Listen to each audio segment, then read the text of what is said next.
Thank you. Senator Lundgren. Thanks, Chair. I thought we might give Navy a bit of a break and got some questions for Air Force regarding F-35's acquisitions, which we may or may not need DMO here for, and a couple of questions then for ASD, if they're in the room, and then a couple for the CDF on general stuff. Mm-hmm.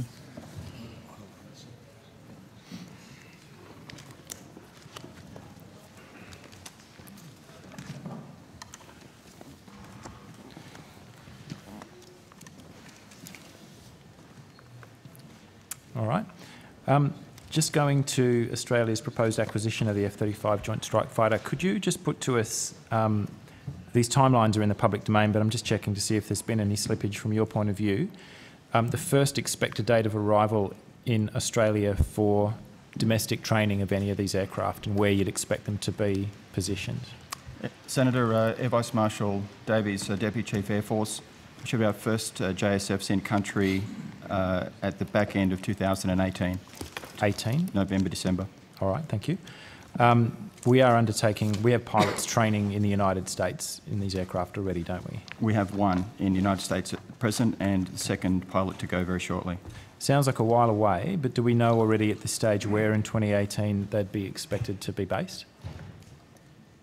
The aircraft in 2018, first JSFs are going to RAF Base Williamtown. Williamtown, thank you. And how many are you expecting in that first batch? I'll get an exact number for you, Senator, but they flow out then between 2018 through 2019 to form the first squadron, which is 3 Squadron. All right, thank you. When would you hope would be, or estimate if you like, the first opportunity to fly the aircraft in physical exercises like, I don't know, Pitch Black or Talisman Sabre or? Probably in the middle to the end of 2019, we'll begin exercising the aircraft in Australia, but we're not proposing to have IOC, that is a full-up ability to deploy and operate at the government's behest until 2020. All right, I think you just answered my next question. So when during 2020, or is it too soon to say? It will be between June and December of 2020. Yep. And that would be for call-up and deployment overseas or for whatever your tasking was? That's correct, Senator. Second 2 quarters, third and fourth quarter 2020. I've got a couple of issues to run through, as you probably anticipate, around issues that we only have access to really from the defence press and from articles that come across our desk on a couple of different performance issues. I've got a couple of questions on notice which have only just lapsed, so they're not unreasonably late, but I'll just put a few issues to you. Firstly, reporting that because I understand the aircraft actually uses fuel as an element of its internal heat sink, that if they've noticed in the US is if they're refuelling from very warm tankers that have been sitting in the sun for a period of time, it makes the aircraft unsafe to fly because the fuel is at a very high temperature. Is that issue come across your desk? Senator, that's not across my desk. I have been aware, though, of issues concerned around fuel temperature, but at the moment I am not aware of any issue that would prevent us acquiring the aircraft in the time frame we plan. This is not, and it was yesterday at Avalon Air Show I spoke with Lieutenant General Bogdan, and that was certainly not an issue that was discussed or raised as being a problem. Okay. Senator, Air Vice Marshal Chris Deeper, I'm the Program Manager for JSF. There's no issues associated with the fuel that wouldn't otherwise be inherent in any aircraft. So JSF does not suffer from the fuel problem.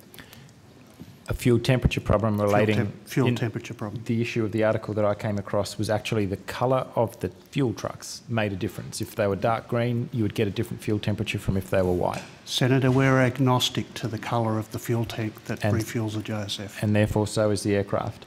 All right then, if there's any further info that you'd like to put to me on that, you'd get the opportunity when the questions on notice come across the Minister's desk. The electro-optical targeting system, again from the US press, these sensor pods that collect the high-resolution video and infrared feeds are arguably, as these articles put it, the specification that was laid down in the 1990s now means that when these aircraft come into service, they'll actually have less sophisticated sensor systems than some of the legacy fighters they'll be replacing. Is that something that you've picked up on? Senator, that's news to me, that the electro-optical system and the onboard systems that come with JSF, when we acquire them, will be superior to our legacy systems. Maybe they'll be superior to Australia's. Will they be superior to some of the other aircraft that they'll be up against?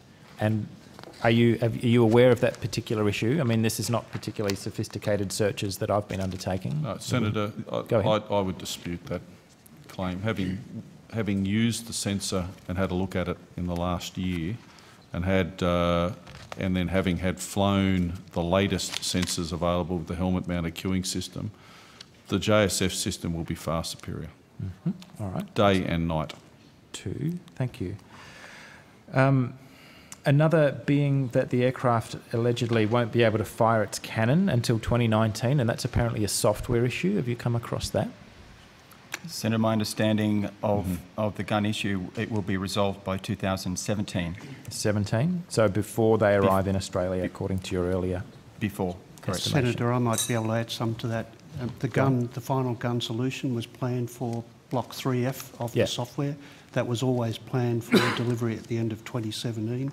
There's been no change over a number of years of planning for that capability. All right. One issue that I came across, and maybe this is not something that you or your pilots would worry about, is that the ammunition that the aircraft would carry would allow it to fire about 4 seconds before it was out of ammunition. It's not unusual. The Hornet's 6 seconds. 6 seconds? Yeah, depending on the rate of fire that you choose. So that's not unusual. That's a lot of lead that goes down range in 4 seconds, though. But gone very quickly. And would the JSF be anticipated to fly in the same kind of role as a Hornet for close air support? Again, if the gun's not a close escort weapon, a gun's a weapon that keeps people honest when you get close. To be honest with you, if the JSF ends up in a gunfight, you've got a lot more issues that you need to have addressed. Well, you would have if you're out of ammunition, I guess. In fact, you may as well pull out the knife and the pistol that the pilot's carrying and go to that, because it's not designed to get into that sort of fight. Okay. How long will these aircraft be required to be in service? Like, what's the estimated retirement date? Senator, I believe that's beyond 2040. 2040. Okay. I understand why you can't be any more specific than that. It's a long way away. Long way. We discussed UAVs this morning. At what point in the future do your researchers tell you, will a human pilot actually be a liability against unpiloted weapon systems? By when can we say these things would actually be obsolete? Senator, that's a rather sort of speculative question. I think from an Air Force perspective, we will see a greater preponderance of unmanned aerial vehicles in specific roles. But at the moment, the research that we are doing and what we're seeing around the world is that there is still a place for a manned aircraft, particularly in the air combat role. And so for the foreseeable future, we will still have manned aircraft and plan to operate them.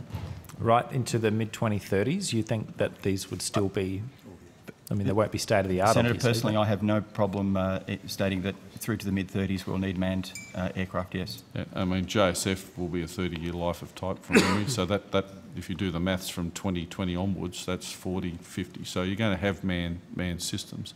Yeah, I think, it's just whether they will be thoroughly obsolete and too dangerous for the pilots to put to air in. That's not whether they'll exist, but whether we'll be flying things that will be obsolete effectively.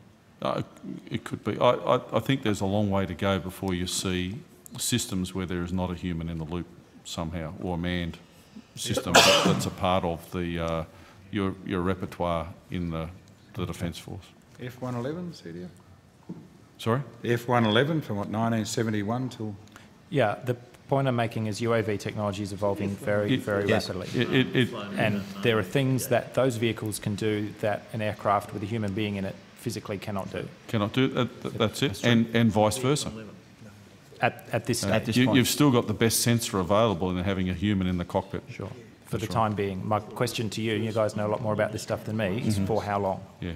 Yeah. I'm not, because I wear wings, I'm not defending the fact that you're not going to have unmanned systems. You are going to have unmanned systems, but I believe all the modelling at the moment and the assessment would be you will have a mix. Okay. All right. Thanks very much for your time, Air Vice Marshal. Senator Ludham, Yep. if I could provide you an answer to an earlier question you asked regarding the ranks of the folk that we had in I United did. States training. Thanks. So currently there are 6 people. We have 1 squadron leader, 3 flight lieutenants, a warrant officer and a flight sergeant. They are 3 pilots, 2 payload operators and 1 flight attendant engineer who is the comm system engineer. Thanks. Thanks for coming back with those. All right, the second batch that I have is to ASD, if they're in the room with us. Mm-hmm.